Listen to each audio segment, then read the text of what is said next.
Hello mga Jai, this is Luna in China.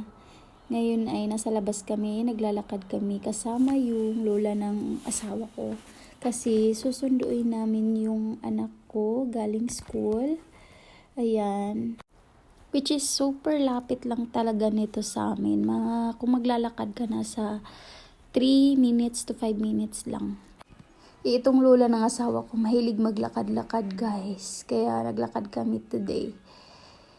Alam niyo ba, yung mga matatanda dito, pagkatapos kumain, usually talaga naglalakad sila. Kaya yung mga matatanda dito, mga malalakas pa kasi mahilig mag-exercise, maglakad-lakad guys. Ayan, nabidyohan ko pa yung yung bulaklak. Yung bulaklak na yun, makakain yan.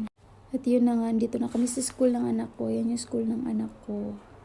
Yun, may school bus din. At yun na nga, sinundo ko na yung anak ko. Usually kasi yung mga malalayo, yun yung mga nagsuschool bus.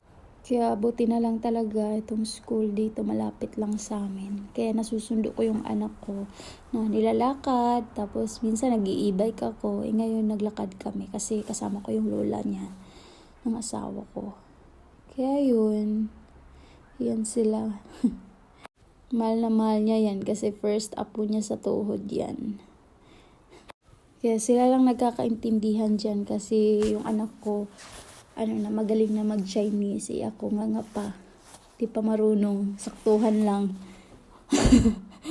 Paano hirap ba naman? O siya, yun lang guys. Bye!